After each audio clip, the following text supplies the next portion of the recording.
आज के समय में मनुष्य अपनी वास्तविकता को और परमपिता परमात्मा की वास्तविकता को ही भूल चुका है।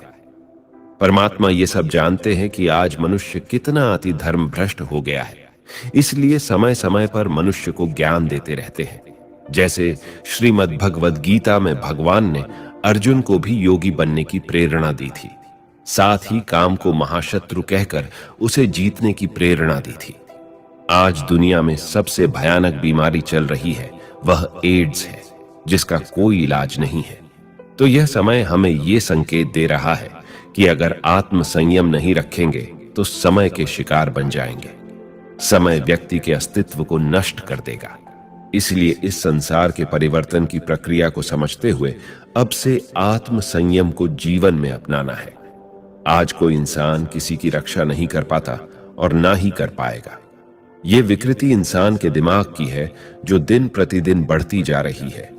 यह भी समय का संकेत है कि एक दिन यही विकृति मनुष्य के सर्वनाश का कारण बनेगी, जिसका वर्णन शास्त्रों में भी दिया गया है कि रावण बहुत शक्तिशाली था।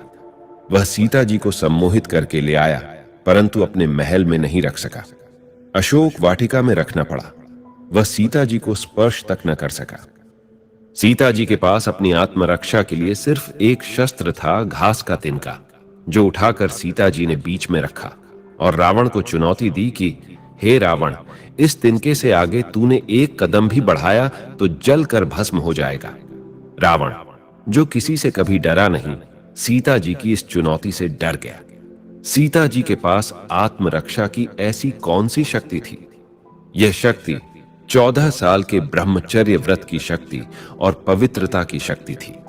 पवित्रता की शक्ति ने उनके चारों ओर एक सुरक्षा कवच बना दिया था और वही उनकी आत्मरक्षा का साधन था।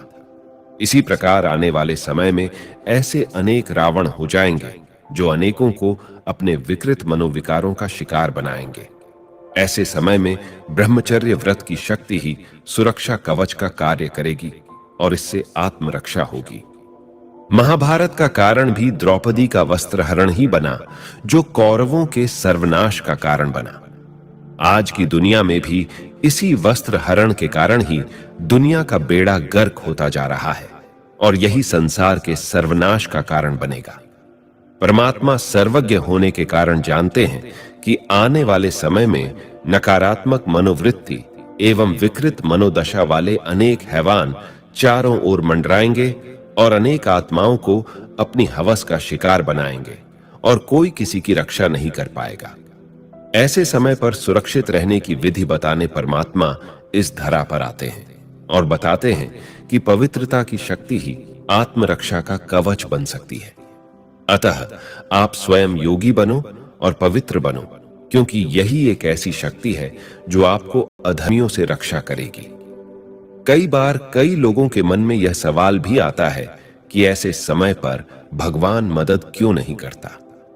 परमात्मा हर आत्मा को मदद करना चाहते हैं, इसीलिए पवित्र बनने की प्रेरणा देते हैं।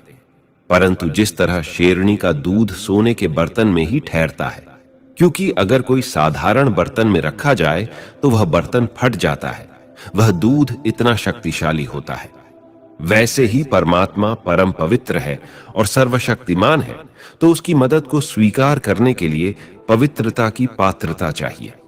सर्वशक्तिमान की शक्ति को प्राप्त करने के लिए आत्मा के अंदर ब्रह्मचर्य व्रत की शक्ति जरूर होनी चाहिए, तभी परम पवित्र परमात्मा की मदद पा सकेंगे।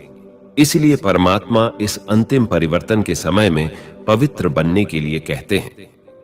पवित्रता की धारणा करने से कैसा भी मुश्किल समय हो, परमात्मा की मदद अवश्य प्राप्त होती है, क्योंकि दुनिया की सर्व आत्माएं परमात्मा की संतान हैं। कलयुग के अंत के बाद क्या क्या होगा? शास्त्र के अनुसार जब कलयुग का पूरी तरह से अंत हो जाएगा, तब धरती पर जीवन की एक नई शुरुआत होगी। प्रकृति फिर से धीरे धीरे पूरी धरती पर फैल जाएगी। इंसान फिर से धरती पर जन्म लेगा और एक नए युग की शुरुआत होगी। इस नए युग में न तो कोई पाप होगा और न ही कोई पापी होगा। सभी इंसान मिलकर रहेंगे और सात्विक जीवन जिएंगे। सब लोग परमात्मा का स्मरण करेंगे और एक दूसरे की भलाई करेंगे।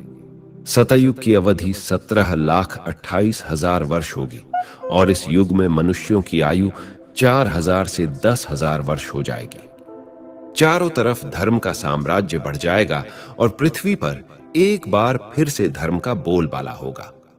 लोगों के मन में एक दूसरे के लिए नफरत नहीं होगी। हर तरफ लोगों के मन में एक दूसरे के प्रति प्रेम और सद्भावना होगी।